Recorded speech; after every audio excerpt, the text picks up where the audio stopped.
Here we go. Okay, strong voice, present strong voice, strong loud voice. Or not. Apparently my body doesn't want to do that. Okay, it's fine. Warning, I swear a lot. Ladies and gentlemen, welcome back to the Library of Ruina Book Club. Welcome back to Hod's Book Club. We're all gathering round. Everyone's available because none of them were involved in the last reception, so everyone's fresh and ready to read some books. Last time we covered Urban Myth and the Zwei Association. We're now moving on to the rest of Urban Legend and probably making a start on Urban Plague. I am horrifically behind. I always will be horrifically behind on this because I struggle to motivate myself to do this because I'd rather play the game than read the books. And to be honest, I found the abnormality entries in the Lobotomy Corporation to be a lot more interesting, but to be fair, we're only on some of the early pages and books at the moment, so they might get more interesting as time goes on. I don't know. But either way, Stray Dogs. Let's have a look. It's true that our syndicate's sorta intimidating and got a tight hierarchy going on, but the bond between members is strong. We're actually leagues nicer than those office fucks who exploit and abandon each other with every breath. Those crooked bastards will do anything for profit. I'm sometimes in awe of the shit they pull. I actually used to be a rat. Yeah, those filthy and wretched rats everyone looks down upon. It's amazing that I'm now standing shoulder to shoulder with the dogs, ain't it?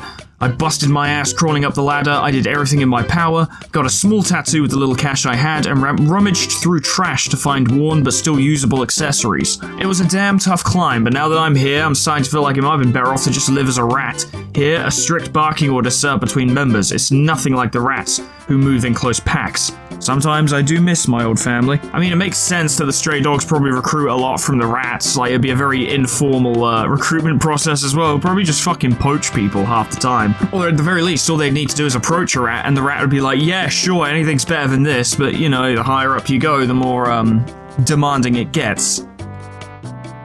Even if you make your way up to the big leagues and become a decently influential syndicate, there's still loads of stronger gangs above you, and they peck at you all the same. No matter how far a syndicate climbs and tries, you just can't surpass the five fingers at the top. Syndicates ain't too different from fixers in that you have to repeat the same stupid shit following orders from above. So in my opinion, holding onto your place seems wiser than trying to climb up out of ambition or greed. Unless you're at rock bottom, of course. Someone's got to be below us to serve as a punching bag. Ain't that right? Yeah, I guess syndicates going up to the five fingers is pretty much the same as fixers in the associations, isn't it? It's a similar hierarchy. The higher ups exploit the lower ones to do shit that they don't want to do, or to check out shit that they think is too dangerous, get them all killed, and then they're like, okay, we know what we're dealing with now, we'll send in the big guns. So yeah, while it does make sense, especially in my opinion, and in Zulu's, to hold position and just try and stay where you are, it seems wise to try and climb up so you can get out of the danger. But that is of course what everyone in the city wants. Everyone tries to climb higher to get out of the danger. Backstreet denizens want to move to the city. Fixers want to join associations. Syndicates want to join the fingers. So they'll be protected in power through numbers, not realizing how many casualties these different groups often sustain just as part of daily life.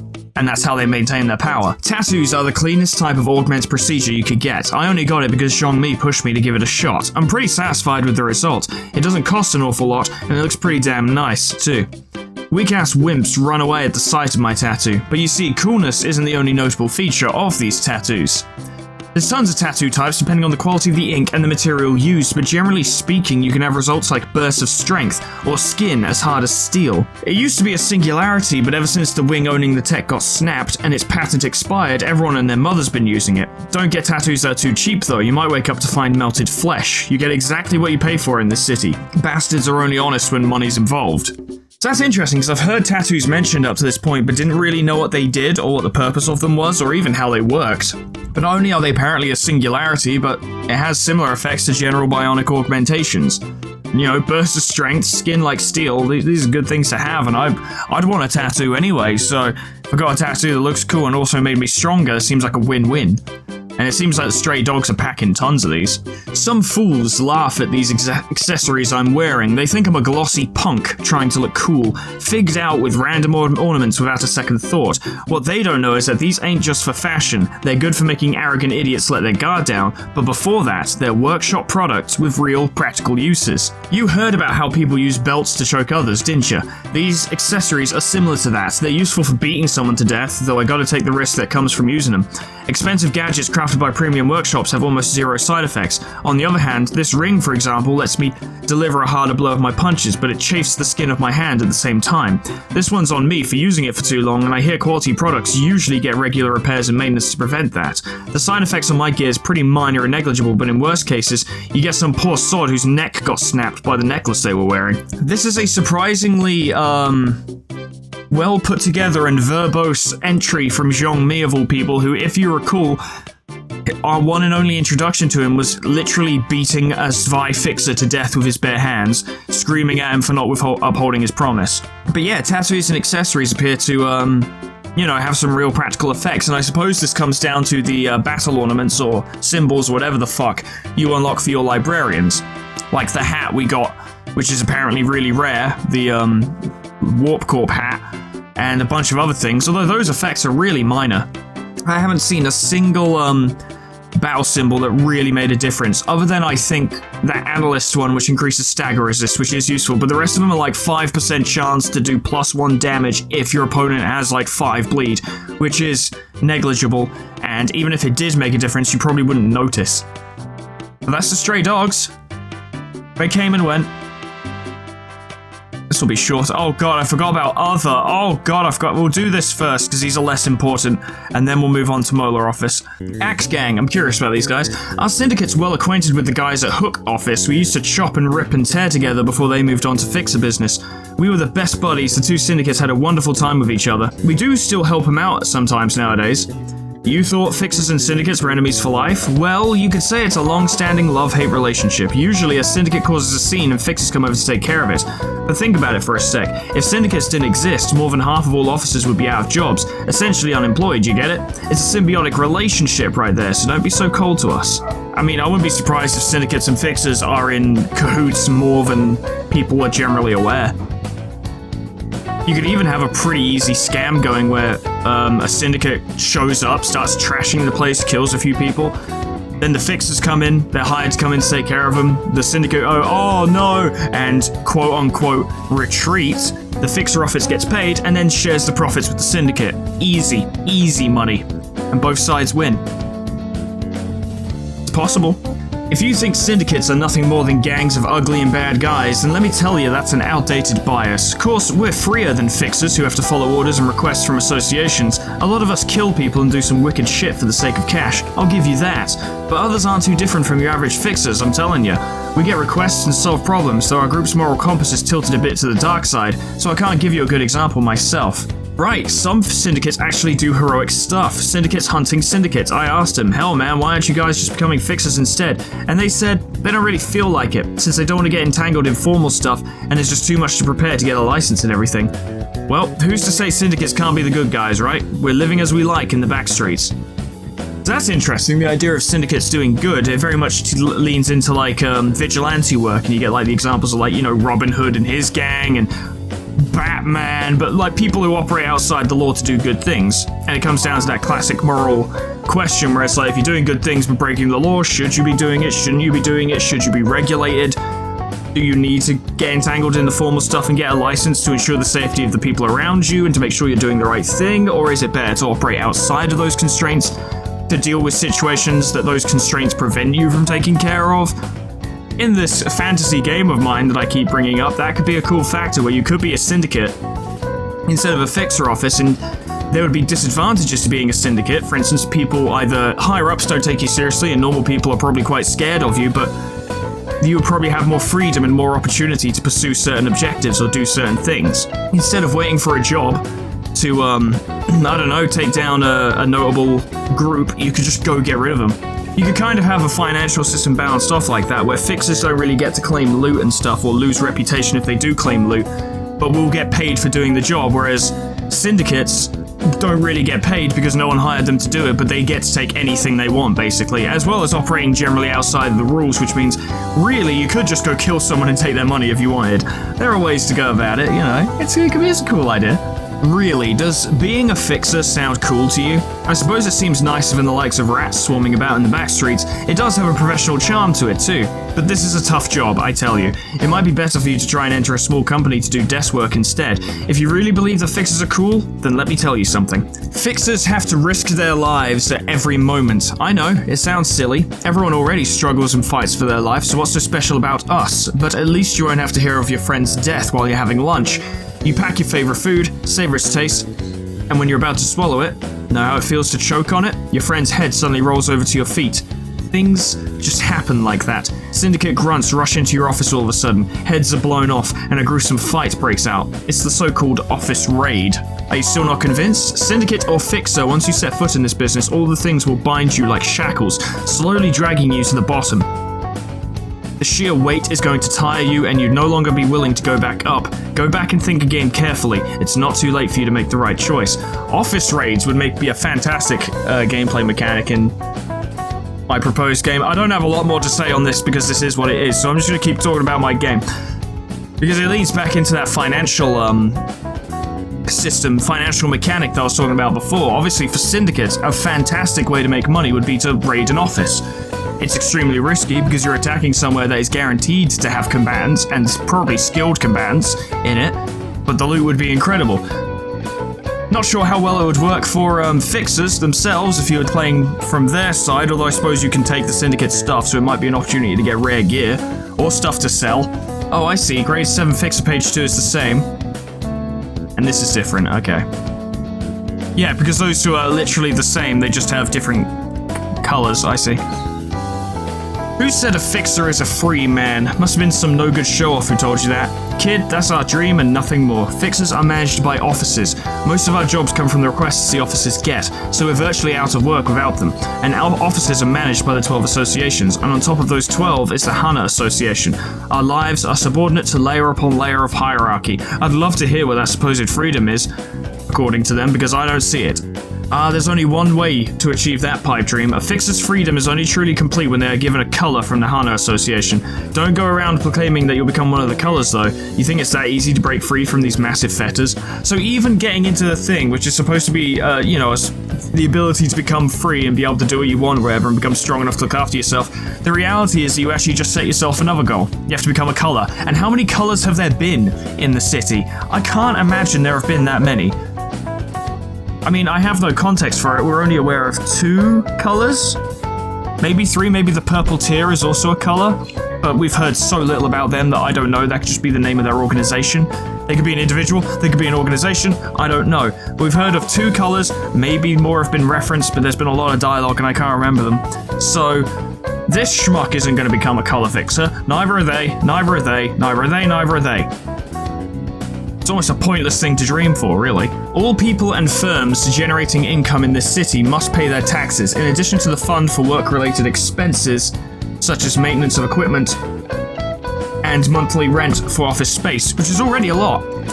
Fixers must accommodate for rather heavy taxes as well. I became a fixer trying not to starve, but the taxes have put me in an even tougher hardship. Ordinary people have a hard time bearing this pressure, but what can I do? In the city, orders are to be followed. We all know what happens if we don't abide by them. So yes, we've seen a bit of this in the earlier days, where fixers just don't make enough money to really do anything. Much like the people of the city themselves. And it becomes a situation where it's like, how are you expected to climb up the ranks and survive climbing up the ranks when you can't even afford to get modifications or tattoos or new equipment? Or even to really live properly if you're basically living on the city equivalent of super noodles every day.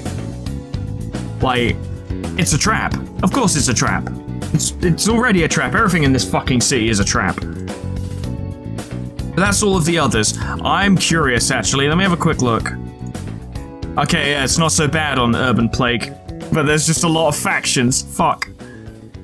We're on to the Molar office. When an office accepts a request, an official deed of contract must be drawn up before the case can be dealt with. It sounds big, but it's basically just a mutual promise. I think it's consideration in legal terms. The client will pay a certain amount of money as reward, and the fixers will do their best to resolve the case. They're plain and natural clauses for the most part. It seems people in this city are prone to breaking promises as simple as those without a contract to bind them. In any case, contracts serve as physical evidence to prove our performance and secure our payment when we submit reports to the association. Without a contract, there's no assurance that we'll score a record for our career, or get our due payment. To give you an example, Big Sis resolved a huge case the other day, but we got absolutely nothing out of it because she forgot to sign a contract for it. Requests made by wings are quite different from those assigned by the associations in several aspects. You'll be made the envy of everyone once you get a request from a wing. First of all, a wing commissioning a regular office indicates that the office has been recognized to be worthy of its trust, and that alone can be a significant achievement. You'll have something to brag about to other fixers, and the payment is big as well. A single request from a wing resolved can keep us afloat for 3 months minimum. If I must be honest, however, I am rather unnerved. As rewarding as work given by wings can be, there's significant risk associated with it. Imagine how dangerous and difficult this mission may be if our corp, a wing specializing in combat, requested us to resolve it for them. Big Sis happily accepted the job, though I still can't help but be worried a little. Still, I hope it goes well. It did not go well, Rain. But to be fair, out of all the different ways it could have gone, it probably went the best it could have. All things considered. Because well, actually, no. No, they should have just stayed on the train. Oh, yeah. Because if they stayed on the train, they would have just come out the other side. And if there had been... I mean, I doubt this actually would have changed anything. But if there had been 3 fixers on the train, the puppeteer might have had a bit more trouble pulling off what he was trying to do. Don't know that for certain. I'm honestly pretty sure that the puppeteer is leagues above the Muller office, but still. They would have been better off staying on that train. Every useful workshop technology is patented. The Sissy strictly forbade making or selling products using technology patented by another workshop without purchasing the rights to it. If anyone infringes this regulation and still uses technology they shouldn't have access to, they will receive a cease and desist letter up to 3 times. When you receive the warning, you must pay all profit you've earned through the infringement to A Corp as a fine. Why A Corp out of all places? Because that's the corporate in charge of managing and granting all patents. It's the head we're talking about. In any case, if you can't pay the penalty by the 3rd warning, the claw will tear you down. Oh no. To tell you the truth, yes, I'm the daughter of a small workshop owner. My father dreamed to make his little brand famous one day. Its name was... Oh, sorry, I don't feel like saying it out loud. It's long gone, so you'll get nothing even if you look for it. That's right, as I explained moments ago, if you can't spit out the money you illegitimately earn from manufacturing or selling products using stolen technology, punishment awaits. Wait, please listen to my story to the end. My father was a victim of fraud. His friend gave him a technology and asked him to make weapons for his office out of it. So he made them per his request. He didn't even realize that the technology was stolen from someone else. He'd already sent the weapons to the office, and when he was waiting for his friend to test them out and transfer the payment, a cease and desist was sent. You can guess the rest of this story. So even being a workshop sucks, right? You'd think that might even be a safe avenue of work to go down, because, like, people are basically going to be kissing your... You'd think people would be kissing your ass all the time because you're a workshop and you can get them the weapons they need. But no, the claw will come kill you if you're using technology you don't have access to. It's probably quite difficult to make decent weapons without access to those technologies, which requires money to pay for them. And you know what? A syndicate would probably raid your fucking workshop anyway. So, yeah, big downer. Mio and I are old friends. I honestly don't remember how our first meeting went, other than being backstreet buddies, but that just goes to show how long our friendship's been, don't it? We've done requests together, been in life or death situations together. We've been too busy to contact each other often ever since I moved to this office, but then Mio called me out for a date one day. Maybe it was because I got to drink with my old friend after a long time, or maybe it was the honor of having a seat with the famous captain of the rabbit team, but I was in a mighty good mood. I was taking swig after swig of booze. Rain would have scolded me for sure if I went back drunk as a broom. I felt that. But that happens all the time, so I didn't care much. How's it going? So, how about you? Same as you, lass. After some meaningless chatters, Mia gasped like she remembered something and started skimming through her fanny pack. Then she shot me a stealthy look. Olga, come closer. We don't want anyone peeping at us, so stick right next to me and stay quiet. You're the noisiest one here and you already stick out like a sore thumb, so just say it already. You're not a woman of style, are you? It's more fun to talk like we're secret agents, exchanging confidential info when we're discussing topics like this. It's stylish that way. Forget it.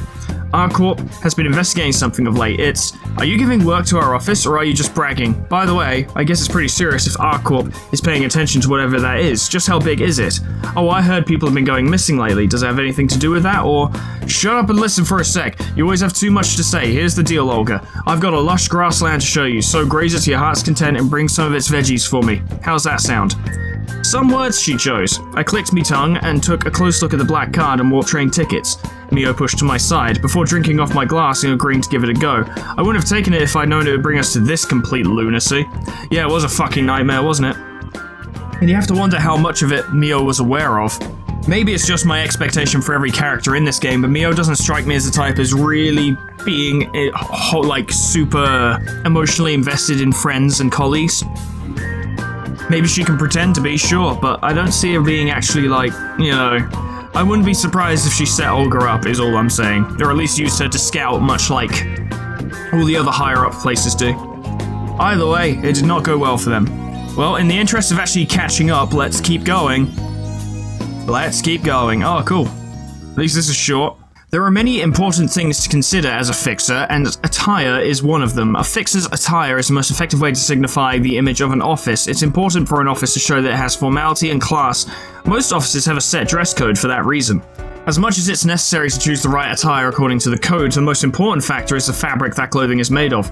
Quality fabric can offer better protection, lighten the wearer's weight for quicker movement, or allow the wearer to carry heavy weapons as large as their body. Those who create and provide such fabric are called tailors. We are tailors who consume people and make silk out of them, whether it's melting people inside our belly and congealing them in a mold, or it's unraveling humans into the thread they're really made of. The fundamentals do not matter. This technology doesn't originally belong to us. We merely took hold of a technology that came off patent when a wing was broken. The only thing that matters is that silk made from humans has strength that differentiates it from ordinary thread. Only those who crave it visit us. Cloth weaved from human silk possesses various powers depending on the human's strengths. Some humans may have a strong body, another may be fragile but wise, and yet another may flaunt incredible speed. Since the silk reflects the characteristics of the human it was made from, there are as many forms and powers of cloth as there are humans in this world. Therefore, there is more to being a tailor than simply weaving silk carefully. Picking the right people to meet the demand of the client is the most important. Hastily making silk out of a human that looks courageous on the outside might end up yielding useless cloth that does nothing but bolster courage, so one must be careful with picking the right material. Not every piece of fabric is accessible, however. It takes more than cash to purchase high-class fabric.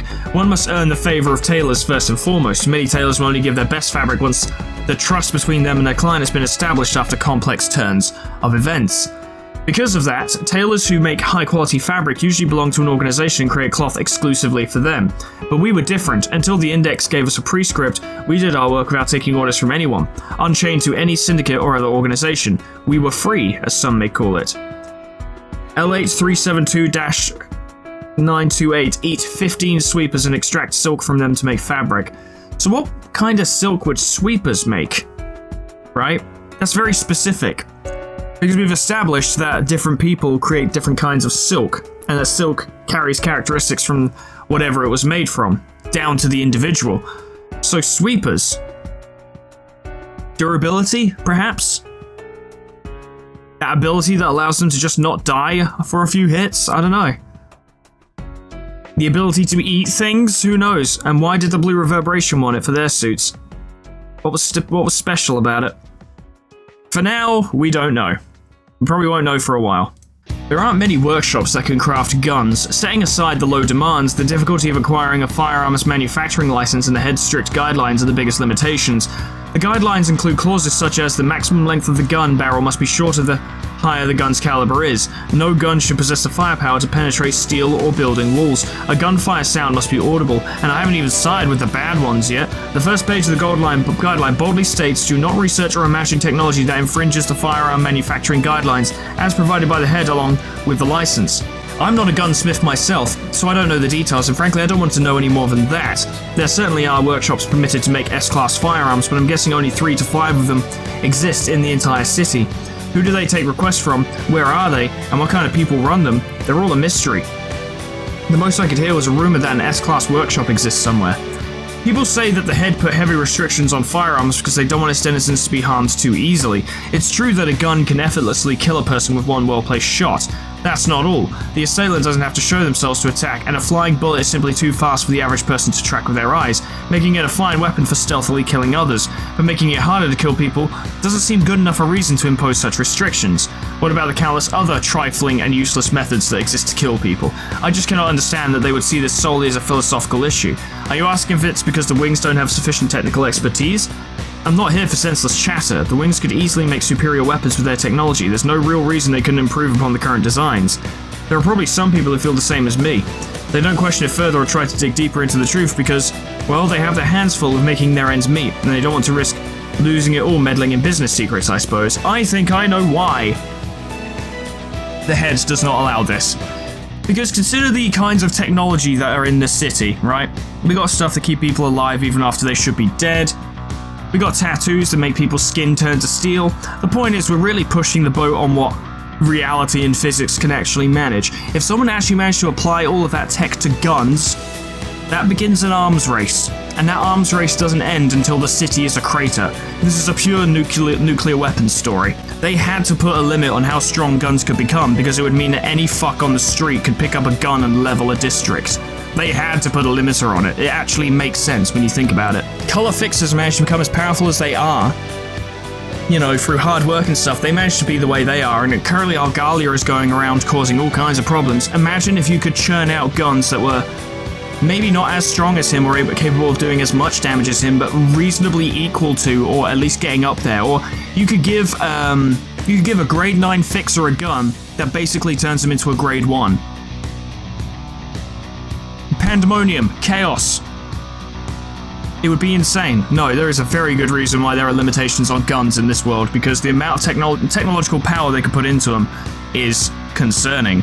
Few fixers use guns for self-defense. Bullets cost an arm and a leg, and foes who are relatively powerful tend to dodge shots like it's nothing, and I can barely graze them.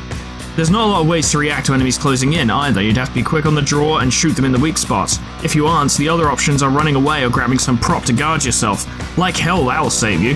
It takes several augmentation procedures to be able to carry something as heavy as a firearm and run fast enough. If you're a sniper, you'll be busy packing up your weapon mount and everything. Have to make unnecessarily big movements. And what if the precious gun gets damaged if you try blocking your foe's attack with it? Oh, I was talking about the kind of guns me and Tamaki use, not firearms in general. You see what Li Wei's carrying? I heard there are lighter rifles, and some that come with bayonets for close quarters combat, but mind you, those guns have their fair share of downsides, so don't be too quick to buy them. You might as well save the money and get a quality workshop weapon or an augmentation surgery instead. Hell, you could probably buy a fine weapon with the money it takes to buy bullets for target practice. You weren't planning on using guns in actual fights without even practicing, were you? I mean, go ahead, if you really want dislocated shoulders and severed fingers. Despite all this, there are still workshops that manufacture guns and people like us who use them. Guns are just that comfortable to use. Those heavy taxes won't be a problem as long as you use your gun for its intended purpose. How many defenseless thugs standing in the middle of the street can notice a bullet flying toward them? Of course, it'd be even better to get specially made workshop devices that use a special technology to muffle the sound of gunfire, but don't expect too much. There's currently no technology in our world that can completely cancel out noise, and it won't exist in the foreseeable future. You don't need that to make guns work, though. All it takes is an advantageous situation. See, I question you, Stefan, because between you and Tamaki, you have both talked about how shit guns are, and haven't really provided a decent explanation as to why you use them other than the fact that they're comfortable. Honestly, guns in this world appear to be, at least at this level, I'm not talking about Soldato guns, because those things are great, but at this level, it feels like guns only exist to allow fixer officers to punch down. You know what I mean? This is good for going after low-level syndicates or rats or something, dealing with those. Or maybe if you're fighting a weak distortion or something, I don't know. Or sweepers, perhaps. But the guns are so expensive that you can't reliably use them to punch down because you wouldn't make enough money. If you're punching down, if you're fighting weaker things, you're not going to get paid much. And the bullets and guns are so expensive that you just you'd barely break even if you did. And then, what if your gun gets broken? Wouldn't it be better to spend all this time, money, and effort to just get better at fighting? If you're going to be a fixer, instead of investing in crap guns. It's a similar issue to the Iron Boys, whatever their fucking name was. Hang on, let's go back and have a look. Brotherhood of Iron, that's it. It's a similar issue to them where they, you know, poured time and money into getting their mechanical bodies, but not enough money into getting their mechanical bodies, so they got shit mechanical bodies that don't really work for them, and now they have to keep saving up to get better versions of them, but they're probably not going to get it because their mechanical bodies are limited to an extent and aren't strong enough to fight things necessary to get them the money to become stronger. You are kneecapping yourself. You are providing a hard limit to what you can do and the lengths you can reach in this city. Now, if you're following what, I think it was Zulu? Was it Zulu? Yeah. If you follow what Zulu's saying, if you follow his mentality, then it's fine, because you'll just carve out your niche in the city and stay there, right? If you want to be like, you know, want to be like Streetlight, for instance, and basically do, peacekeeping work, then guns would be perfect, because you're likely going to be going up against, like, rats or low-level syndicates or whatever, depending on where you're stationed. And you can just use guns for that. You've got steady pay to make sure you can buy more ammo. Hell, you could probably get... If you perform well enough, you could probably get the parent office or association to perhaps provide you with ammo if they've got their own workshop. You'd be set. But going down these routes, these shortcuts, to actually try and progress forward in the city is pointless. In fact, it's detrimental. It gets you nowhere. It hard caps you. It's strange. A color is the dream and lifetime goal of all fixers who wish for freedom. Those who have been assigned a color are called the colors. A color is the pride of the fixer and the associations. They put forward the colors as great and successful people that other fixers will look up to. They dream of earning wealth and fame and to be free like them one day. Colors are assigned by the Hana Association. They're bundled into such a category because the Hana deemed them to be the most ideal fixers, because they're the most adequate individuals to deal with the stars of the city. The title of a color is forcibly given to fixers who qualify, essentially. Can a fixer be truly happy with freedom that was forcefully handed to them? Why colors of all terms when there are many other stylish words to choose from? I have no comment to make since I don't know the reason myself. My assumption is that colors are used because giving people hues representative of them makes it easier to refer to and remember them by. It may not be the answer you're expecting, but it can't be helped. The colors have their own ways of working, and they have basically nothing in common. It's akin to how visible colors have their own vibrant characteristics. In that sense, the term colors isn't entirely off-putting. I've got to be honest, I think the term colors, having color fixers, is the coolest thing ever. I think it's fucking sick. I love it. The red mist, the blue reverberation, fucking awesome. Both of them. Absolutely brilliant idea for a fictional concept of rank. Absolutely adore it, because you're never going to meet... Well, you know, while you're active, as it were, if you are the red mist, if you're the red color, you're never going to meet another red. That's you. You are the red color fixer. That's yours. I mean, I don't know, maybe we'll hear about duplicates later on, but I don't think that color duplicates exist, which means that rank is yours. No one else has it. That is yours. You've got it. No one else is quite like you in that respect, and that would be one hell of an accomplishment, especially in the city. Also, you know, the money's nice, probably. I wonder if Leeway could have ever become a color. I wonder what he would have been like, because he was a decent fighter. I actually really like his page. The pistol and sort of knife/short blade combination, I was really keen on it for the longest time. Yui and, damn it, what's her name? I know her name. She was in the last video. Caroline. Caroline's wearing it now, in fact. Yeah, I really like his set. I got kind of tired of it because it was all I had in terms of a hybrid ranged appearance, but still, very cool. I like Leeway. It's a shame he's gone. I'm going to wrap this up here, ladies and gentlemen, because, you know, I've done more than just Urban Legend. I've actually started foraying into Urban Plague in terms of reading, and I've got to be honest, I don't like to do these reading videos for too long because, A, I do like to actually play a game, you know? It's why I'm not LPing visual novels and shit. This is mostly a visual novel, but there is at least gameplay in this game. But I didn't get into this business to do visual novels, I didn't get into this business to read all the time either, so I'm going to keep these relatively limited. I will start doing them more, I will try my best, and we will try and really start getting through these. Next time will be Urban Plague. We've got a lot to get through. That's not so bad. Nah, we'll get through Urban Plague relatively easily. Then we're on to Urban Nightmare. And then it'll be I'm curious actually, hang on.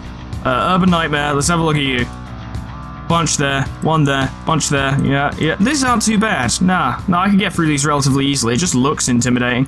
But we'll be continuing Urban Plague next time with the Dawn Office. Ladies and gentlemen, thank you so much for watching. Special thanks to Michael Barler, Ye Old Man River, Lord Scullington, Jessicissy, Aris, Plutonium Pie, Dreamer Ghost, Leper Lullaby, K-Bub, Magical, Peyton Barrett Hill, The Frostbite, Quantum Pizza, Monsoon, Sir World, Jumping with Joy, Warmaster Oku, SCP-106A, Namad, and Kenny T800 for supporting me on Patreon. Thank you so much, guys, and thank you all so much for watching.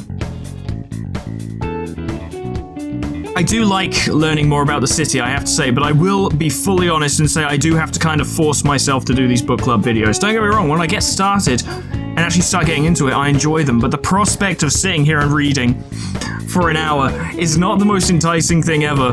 I was actually supposed to do this yesterday, but I got really hyped to record another Ruina, so I just recorded another episode of Ruina instead, thereby putting me even further behind in this, because I unlocked more books, but, you know, what are you gonna do?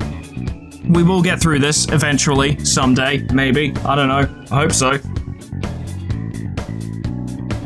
If someone wants to go on Patreon and give me fucking £50,000 a month, then I'll fucking focus all of my life on doing the book club. But until then, I'll just attempt to, you know, mold it into everything else as and when I can. We've got a new series starting soon, or I'm literally about to record in the next 20 minutes, so things are gonna get busy again. But once again, thanks so much for watching. Whatever happens next time, and we will be doing the rest of Urban Plague and probably dipping our toes into Urban Nightmare, but I don't know, we'll see. I'm not making any promises. But when we do, hope I see you there. Doodles. Goodbye.